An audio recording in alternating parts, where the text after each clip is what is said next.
No Baita Papo Entrevista de hoje vamos falar sobre autoconhecimento. E não esqueça, se inscreva aqui no nosso canal, ative o sininho para toda vez que a gente colocar um novo vídeo você receber a notificação. Lembrando que o Baita Papo Entrevista tem o patrocínio de Guimarães Soluções Contábeis, aumente o lucro da sua empresa. E Espaço Laser, a maior rede de depilação a laser do mundo, agora em Uruguaiana. Benditos Pet, o lugar ideal para o seu pet brincar e também se hospedar. Rodomã, indústria e comércio de implementos rodoviários, concessionária da Librelato. Mais presentes, a loja que você encontra objetos de decoração e também presentes. Proequilíbrio, mais que uma academia, um estilo de vida saudável.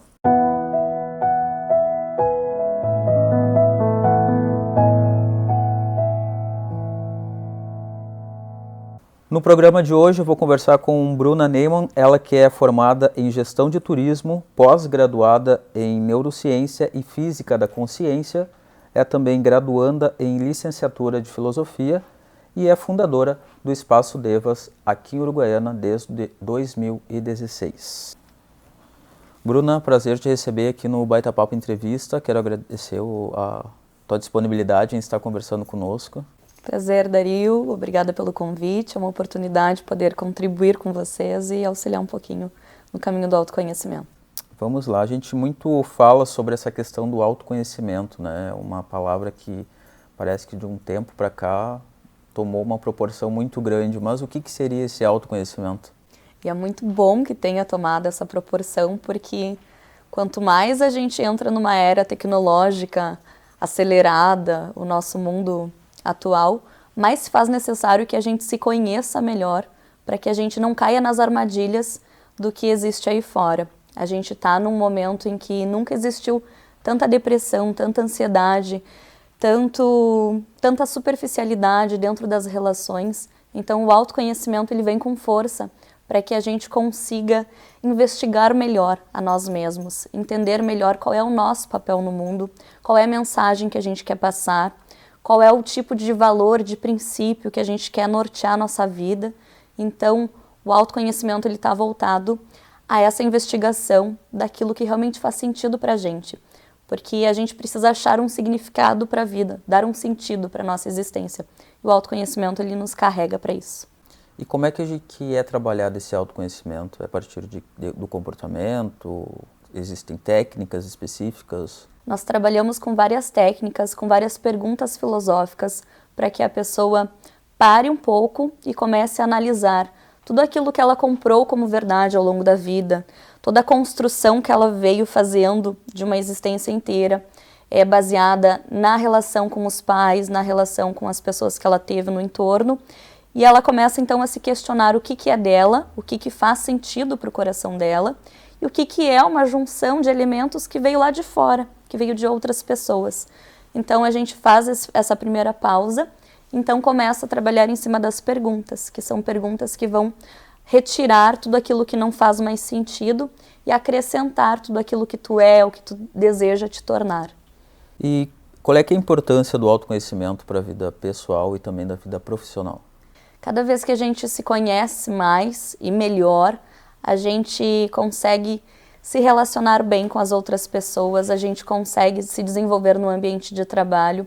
O autoconhecimento ele é o único caminho possível para que a gente viva bem, porque quando a gente se conhece, a gente se torna protagonista da nossa vida, e aí, ao se tornar protagonista, a gente começa a escolher melhor as pessoas que a gente quer na nossa volta. Então, tu seleciona melhor o teu parceiro, a tua parceira, tu começa a lidar melhor com as pessoas do teu local de trabalho, porque tu, com o autoconhecimento, tu vai te tornando mais inteligente emocionalmente para lidar com as pessoas. Então é automático que a gente vai desenvolvendo maior compreensão para lidar com tudo na vida. Então antes o que era algo gigante, a gente consegue colocar o tamanho que realmente aquela situação tem, aquele problema tem. A gente não vai tornar tudo o fim do mundo. O autoconhecimento faz com que a gente veja as coisas do tamanho que realmente elas são.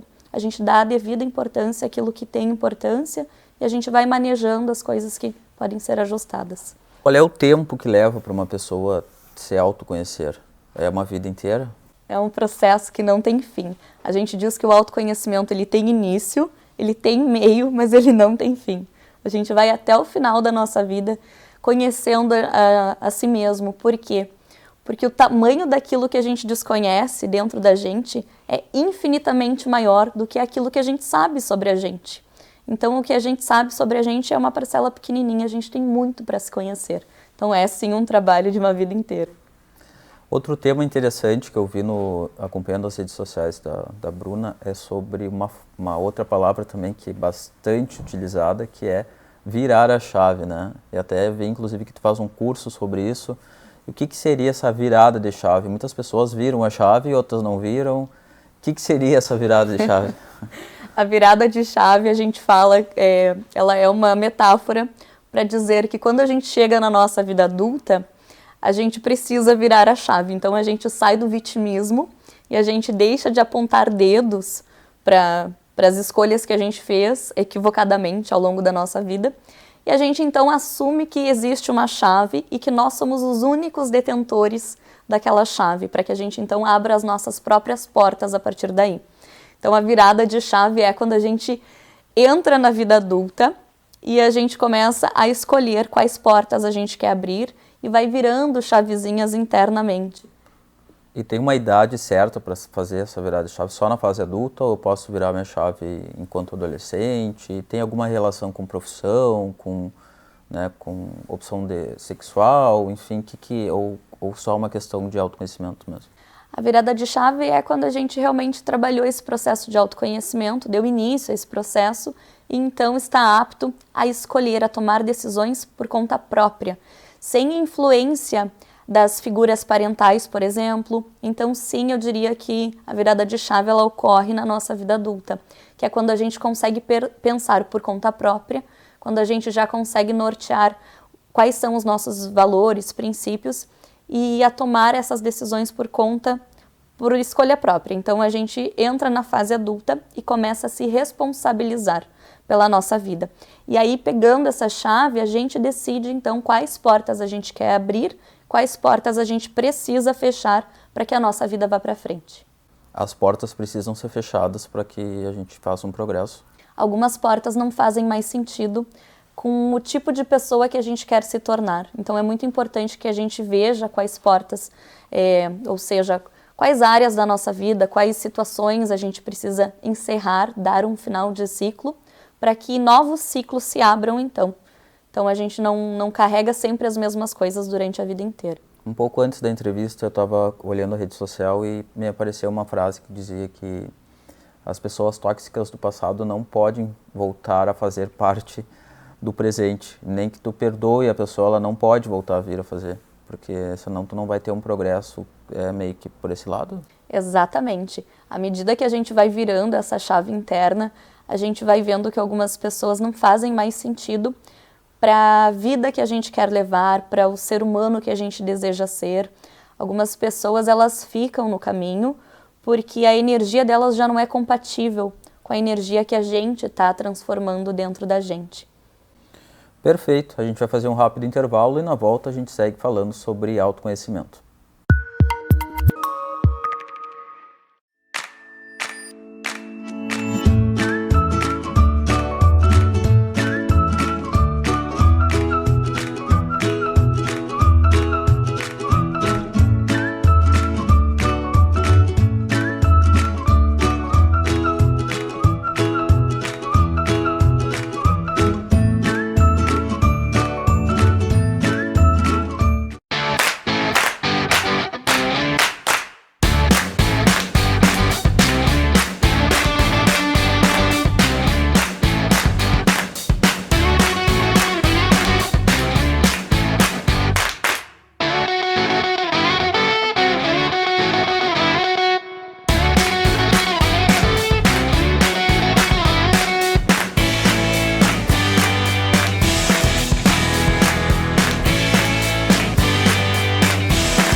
No Baita Papo Entrevista de hoje estamos falando sobre autoconhecimento e a minha entrevistada é a Bruna Neyman, ela que é formada em Gestão de Turismo, pós-graduada em Neurociência e Física da Consciência, também graduanda em Licenciatura de Filosofia e é fundadora do Espaço Devas desde 2016 aqui em Uruguaiana.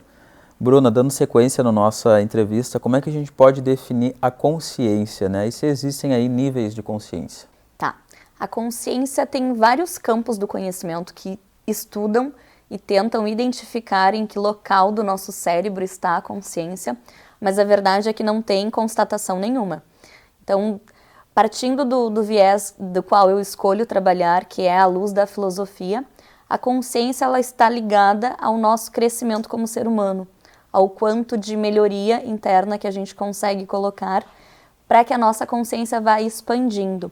Então, nós temos sim níveis diferentes de consciência, porque o ser humano, num estado primitivo, ele vai ter uma consciência muito baixa, uma consciência de egoísmo, de crueldade, de maldade. E à medida que o tempo passa e que a gente vai se aperfeiçoando, se transformando, a nossa consciência ela vai expandindo. Consciência significa estar ciente, ter conhecimento próprio. Então, quando a gente fala em consciência, a gente também está falando de autoconsciência. Para que eu perceba o mundo aí fora, eu preciso antes me perceber. E consciência é esse exame, é a gente se examinar, entender em que ponto está a nossa consciência no momento atual e observar de que forma que a gente pode expandir a nossa consciência. A ideia é que a gente saia daqui muito melhor do que quando a gente entrou. E existem níveis de consciência? Existem níveis de consciência, a gente vai passando por vários estados durante a nossa vida. Num primeiro momento, o nosso nível de consciência está associado ao nível de sobrevivência. Então, a gente vai olhar para o lado material da situação, a gente vai primeiro se estabilizar no nível da matéria, para que depois a nossa consciência consiga passar para outros estados de emoção, estados mentais, de intelecto, de relações interpessoais e, por último, a gente desenvolve a consciência, que é a consciência espiritual, quando a gente entende que tudo há uma razão de ser e de que há algo maior do que nós mesmos aqui nesse plano e a gente se coloca a serviço do planeta, a serviço das pessoas. Então, a gente sai de um estado de egoísmo e a gente vai lá para um estado de expansão, de coletividade. Esse seria o nível mais alto de consciência, que é quando eu me coloco a serviço do outro, a serviço do mundo. Sim, a meditação, por exemplo, né, que é uma terapia alternativa, você requer muito da consciência, né? Exatamente, do estado de presença. Então, para que a gente tenha consciência, uma consciência daquilo que a gente escolhe, daquilo que a gente é, daquilo que a gente faz, a gente precisa estar no aqui e no agora. Caso contrário, a gente nunca está presente, ou seja, a gente nunca está consciente. Então, a consciência requer esse estado de presença, que a meditação é uma das técnicas que nos coloca nesse lugar. A consciência não é muito fácil, né? A gente tem que ter um trabalho, um estudo, né? Exatamente. E tu sabe, uma das coisas que as pessoas sempre se equivocam quando falam em consciência é no sentido de se apresentar. Me diz quem tu é, a nível de consciência. E aí a pessoa vai lá e fala, eu sou fulano de tal, graduado em tal, na profissão tal. Mas antes de ser da profissão tal, tu não era. E pode ser que tu não venha a ser depois disso.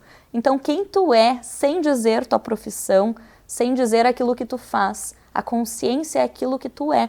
Então, a nossa busca é por entender quem que a gente é. Qual é o meu lugar no mundo? Quem que eu sou de fato? O que eu sinto? Sem os títulos. Como é que a gente pode lidar aí com as emoções destrutivas? Destrutivas. Eu não considero nenhuma emoção destrutiva, porque eu acho que todas as emoções que a gente sente, de um ponto de vista da neurociência, elas são necessárias em determinados momentos da nossa vida. Por exemplo, a emoção do medo, ela é uma emoção que ela surge sempre para te alertar de um possível perigo. Então, quando essa emoção surge, é importante observar o que aquela emoção está querendo te mostrar, qual é o ponto de alerta que, de certa forma, tu está em perigo. Pode ser que seja um perigo real, ou então é um perigo imaginário. Aí a gente precisa entender por que a tua mente está te mostrando esses gatilhos.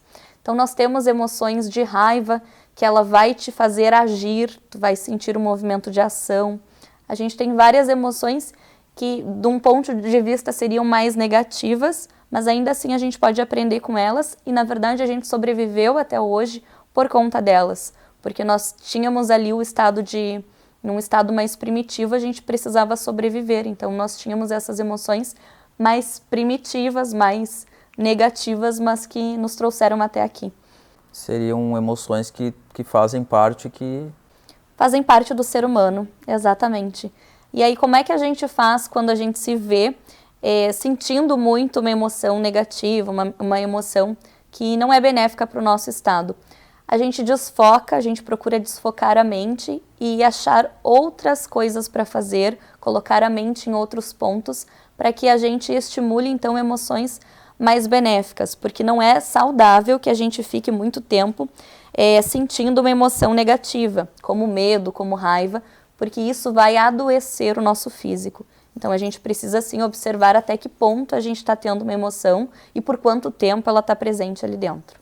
E a gente vê muito meme, né, falando sobre a mente do ser humano precisa ser estudada, porque é algo fora, né? Tem umas pessoas, e cada mente é uma mente, né? Pensa de uma forma diferente, eu acho que é a partir do que viveu, né? Eu acho que é meio que por aí. Exatamente. Pensa no teu cérebro, o teu cérebro, ele é a questão física, todos os cérebros têm ali em torno de 1,3 kg a 1,5 kg, e ele é igual, o cérebro é igual, é parecido o de todo mundo, mas o que muda são as configurações, pensa como se fossem programas diferentes que cada mente vai ter. Então nós temos o cérebro, dentro desse cérebro nós temos a nossa mente, e essa mente, ela é composta pelas experiências que tu vivencia desde quando tu nasceu, quando tu começaste a respirar, até o finalzinho da tua vida. Esses programas, eles são instalados em ti. Então, cada pessoa, a gente pode passar pela mesma experiência, mas cada pessoa vai observar aquela experiência e sentir aquela experiência de uma forma diferente. Então, somos indivíduos únicos. Eu sempre digo que cada ser humano é um universo particular. É raro, mas pode acontecer de pessoas serem muito iguais, né? A gente vê pessoas aí que dizem, né, o João é igual a Maria, não sei, estão tão separados, mas são tão iguais. Pode ter estilos emocionais parecidos, podem ter temperamentos parecidos, então é possível que a gente veja algumas afinidades de uma pessoa para outra, sim. Mas iguais não. Iguais não. Perfeito. Tu acredita que todo ser humano tem seu lado bom e o seu lado ruim? Com certeza. Cada vez mais nós temos evidências, nós temos estudos científicos que comprovam que nós temos essas duas potencialidades dentro da gente, tanto para o bem quanto para o mal. Como é que define o que o ser humano vai se tornar? Tudo aquilo que ele alimentar por mais tempo dentro dele é o que vai crescer internamente. Só que os estímulos externos também influenciam, ou seja, a ambiência, que é como a pessoa se relaciona com o ambiente, são as pessoas que estão ao entorno. Nós somos seres influenciáveis, então, e nós influenciamos também. À medida que a gente influencia, a gente é influenciado. Então, nós temos potencialidades, tem o bom e tem o ruim dentro da gente. Aquilo que vai ganhar aquilo que a gente alimentar por mais tempo. Então, fica essa dica, existe pessoa, toda pessoa tem seu lado bom e seu lado ruim, né? Tem o ruim porque não foi bem alimentado, ou que não alimenta, né? Exatamente. E o bom é que é das pessoas boas que a gente vê por aí. E sobre o Espaço Devas que tu abriu em 2016 aqui em Uruguaiana, o que é, onde fica, como é que é trabalhado? Nós temos um espaço holístico que a gente trabalha olhando para o ser humano como todo. Holismo significa o todo, então a gente trabalha estudando a parte cerebral, estudando como a mente do indivíduo funciona. A gente trabalha de um ponto de vista da psicanálise também, ou seja, o que está no teu inconsciente que tu carrega durante toda a tua vida. A gente olha para a parte da espiritualidade, das emoções, e através disso a gente desenvolve cursos, palestras e sessões individuais de autoconhecimento. É um espaço completo em que a gente oferece o melhor para que o ser humano tenha recursos para sempre se melhorar, sempre se aperfeiçoar. trabalha com empresas, dá palestra em empresas. Palestras empresariais também voltadas ao autoconhecimento, à filosofia, para que cada um entenda o seu papel dentro da empresa e veja sentido dentro daquilo que ele faz. Quando tu fala gente no Espaço Devas, é tu e tem mais uma equipe? Como é que funciona? A gente, eu mesma, e tenho as pessoas que me auxiliam durante também o processo. E nas empresas, o que mais tu vê, assim, tu que já deu palestras em diversas aqui na cidade, né, fez curso fora, enfim, o que mais as empresas buscam para os seus colaboradores? Eu acho que as empresas do futuro e o que a gente está começando a ver aqui na cidade de Uruguaiana são empresas que realmente se importam com a saúde mental daquele ser humano, daquele colaborador. Então é importantíssimo que cada colaborador entenda que tem importância, que o papel dele dentro da empresa é fundamental e que ele veja sentido naquilo que ele faz. As empresas que cuidam desse ser humano para que ele esteja bem emocionalmente e mentalmente são empresas que terão melhores resultados, porque o ser humano que veste a camisa para trabalhar por um sentido, entendendo que aquilo ali tem um valor e que aquele local de trabalho é um local sagrado, porque é o que vai levar o alimento para a família, é o que vai levar a paz de ter as contas pagas, os boletos em dia. Então a gente trabalha com profundidade para que cada um veja sentido naquilo que faz, independente do papel que desempenhe na empresa. E tu que trabalha bastante essa parte da espiritualidade, tu acha que hoje em dia as pessoas estão mais ou menos espiritualizadas? Nós carecemos de uma espiritualidade, da verdadeira espiritualidade. Eu acho que hoje em dia as pessoas olham muito para a superficialidade, para o raso, e elas só lembram de se conectar com espiritualidade quando elas estão num momento ruim. Mas a espiritualidade é algo para que a gente desenvolva diariamente, principalmente quando as coisas estão boas, para que fiquem ainda melhores. Então o desenvolvimento da espiritualidade não está tão bom quanto poderia, por isso que é uma tecla que a gente está constantemente batendo, para que as pessoas se tornem mais espiritualizadas. A espiritualidade, ela faz com que tu transcenda, com que tu queira ser cada dia melhor. Perfeito. Para a gente finalizar, então, o Baita Papo Entrevista de hoje, eu gostaria que tu deixasse uma mensagem para quem está nos assistindo e também os teus canais nas redes sociais para o pessoal te seguir. Eu tenho uma frase de Platão que eu gostaria de deixar para que todo mundo refletisse, a melhor coisa que podemos fazer por aqueles que amamos é sermos seres humanos melhores. Então a minha mensagem é que a gente aproveite cada dia que nós temos em mãos para que a gente se desenvolva, para que a gente estreite os laços afetivos com as pessoas que realmente importam para a gente e para que a gente consiga desenvolver cada vez mais o autoconhecimento e ao desenvolver o autoconhecimento que a gente consiga entender que o que realmente importa são as pessoas, são as conexões, é o tanto de amor que a gente consegue dar e receber. Para que vocês nos encontrem nas redes sociais, basta seguir o Espaço Devas, que é @devas.espaçoholístico, ou pelo WhatsApp, que é 55999718872. Nós trabalhamos com cursos, palestras e sessões individuais de autoconhecimento.